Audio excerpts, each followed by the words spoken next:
അവകാശങ്ങൾ പ്രിയപ്പെട്ടവരെ നമ്മൾ ഉപേക്ഷിക്കുന്നതാണ് നല്ലത് എന്ന് നമ്മൾ ചില ഉദാഹരണങ്ങൾ, ആദത്തിനും ഹവ്വയ്ക്കും ഒരു അവകാശമുണ്ടായിരുന്നു.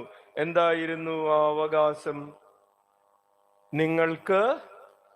നിങ്ങൾ ഇത് കഴിക്കരുത്, അതാണ് കൽപ്പന. പക്ഷെ അവരുടെ മുൻപിൽ ഒരു സ്വാതന്ത്ര്യമുണ്ട്. എന്താണ്? കൽപ്പന ലംഘിക്കാനുള്ള സ്വാതന്ത്ര്യമുണ്ടായിരുന്നു. ആ സ്വാതന്ത്ര്യം അവർ ഉപയോഗിച്ചപ്പോൾ എന്ത് സംഭവിച്ചു?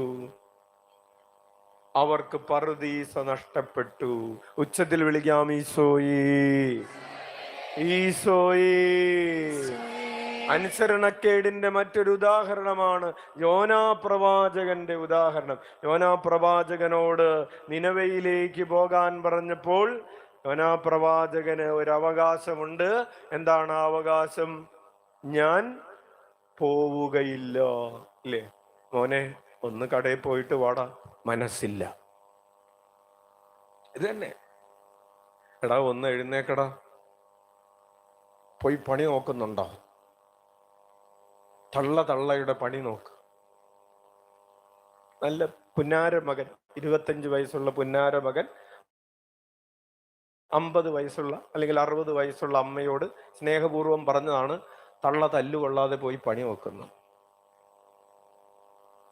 ഒരമ്മ വന്നിട്ട് പറഞ്ഞാണ്, അച്ഛാ എനിക്കൊന്നും വേണ്ട അച്ഛോ, ഒന്ന് പ്രാർത്ഥിക്കച്ചോ. എന്താ?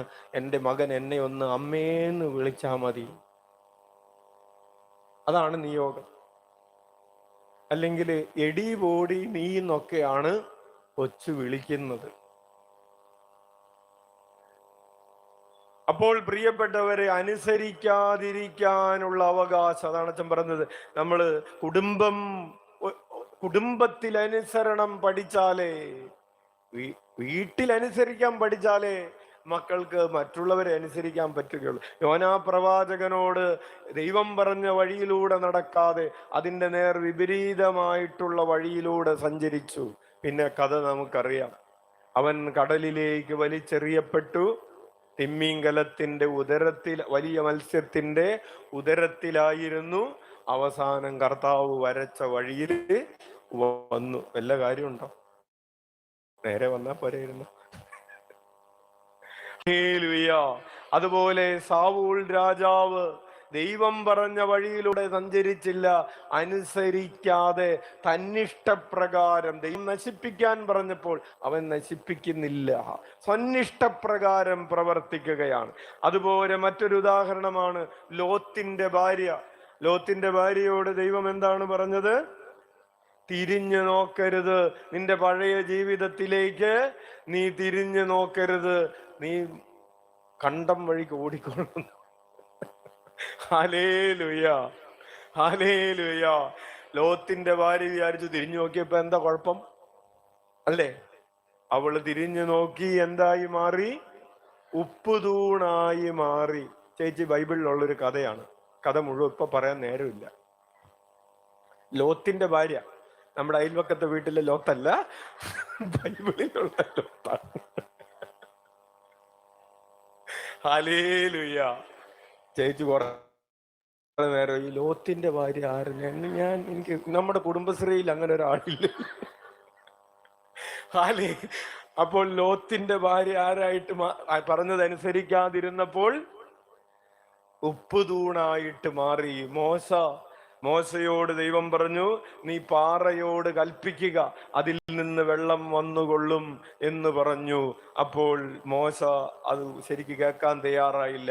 പാറയോട് കൽപ്പിക്കാൻ നിൽക്കാതെ വടി കൊണ്ടടിക്കാൻ പോയി. അങ്ങനെയാണ് മോശയ്ക്ക് വാഗ്ദാന ദേശം നഷ്ടപ്പെട്ടത്. ഹല്ലേലൂയ. പ്രിയപ്പെട്ടവരെ, കഴിഞ്ഞ ചൊവ്വാഴ്ച ഒരു സഹോദരി ഒരു മെഡിക്കൽ റിപ്പോർട്ടുമായിട്ട് വന്നു. ആ മെഡിക്കൽ റിപ്പോർട്ടിൽ അവരുടെ ബ്രസ്റ്റിന് ക്യാൻസർ 2nd സ്റ്റേജ് ആണ്.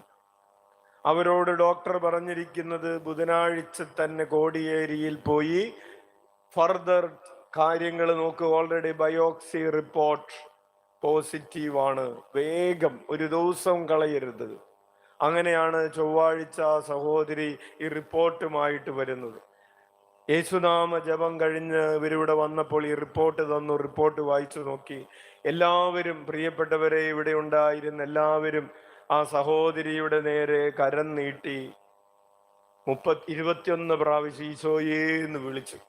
ഈശോയെ എന്ന് വിളിച്ച് പ്രാർത്ഥിച്ച് കഴിഞ്ഞ് വീണ്ടും ആ സഹോദരി പരിശോധിക്കുമ്പോൾ 1 വർഷമായിട്ടുള്ള ബ്രസ്റ്റിൽ ഒരു മാങ്ങാ വലിപ്പത്തിലുള്ള മുഴയാണ്.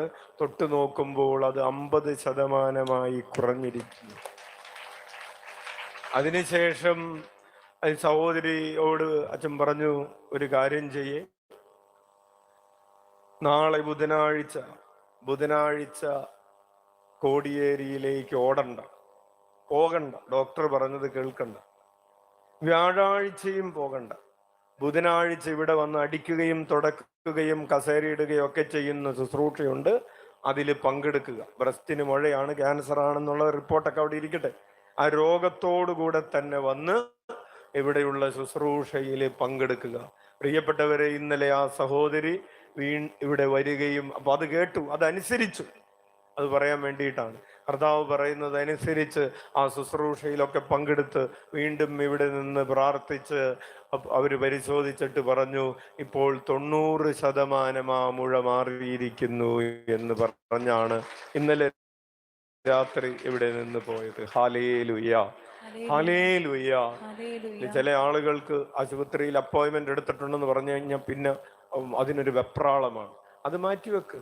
കർത്താവിൻ്റെ അടുത്തിരിക്കാൻ നീ നിന്നെ തന്നെ എളിമപ്പെടുത്തുമ്പോ, ചില കാര്യങ്ങൾ വേണ്ട എന്ന് വെക്കുമ്പോൾ, കർത്താവിനെ അനുസരിക്കാൻ നീ തയ്യാറാകുമ്പോൾ നീ ഐശ്വര്യം ആസ്വദിക്കും. Hallelujah, hallelujah. കർത്താവിന്റെ അടുത്തിരുന്ന് പ്രാർത്ഥിക്കാൻ ഒരു സഹോദരിയോട് അച്ഛൻ ഓർക്കാണ്. കോളിത്തട്ടിലുള്ള ഒരു സഹോദരി, ഒരു സാക്ഷ്യം പറഞ്ഞിട്ടുള്ള ഒരു ചേച്ചിയാണ്. ചേച്ചിയുടെ നാവിൽ വലിയൊരു മുഴ. ഉടനെ തന്നെ സർജറി ചെയ്യണം, ബയോപ്സി അയക്കണം, നാവ് മുറിക്കണം എന്ന് പറഞ്ഞിരുന്നതാണ്. അച്ഛൻ പറഞ്ഞു 22 ആഴ്ച വന്ന് പ്രാർത്ഥിക്കാൻ പറഞ്ഞു. 22 ആഴ്ച കഴിഞ്ഞപ്പോഴേക്കും ആ നാവിലെ മുഴ ചുരുങ്ങി, ഒരു ട്രീറ്റ്മെന്റിന്റെയും ആവശ്യം വന്നില്ല. നമ്മൾ കേട്ടിട്ടുള്ള ഒരു സാക്ഷ്യമാണ്. ഉച്ചത്തിൽ വിളിക്കാം, ഈശോയേ. പ്രിയപ്പെട്ടവരെ, കർത്താവിനെ അനുസരിക്കാതിരിക്കാൻ ഇപ്പൊ അച്ഛൻ പറയാണ്, നിങ്ങൾ നാളെയും മറ്റന്നാളും പോകണ്ട, ഇവിടെ വന്നിരിക്കുന്നു പറയുമ്പോൾ നിങ്ങൾക്ക് എല്ലാ തരത്തിലും അവകാശമുണ്ട്. എന്ത്? അതനുസരിക്കാതിരിക്കാൻ. ഇല്ലേ? പോലീസ് പിടിക്കോ പറഞ്ഞത് കേട്ടില്ല എന്ന് പറഞ്ഞ്? ഇല്ല.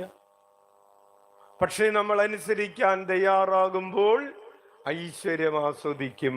Hallelujah, hallelujah.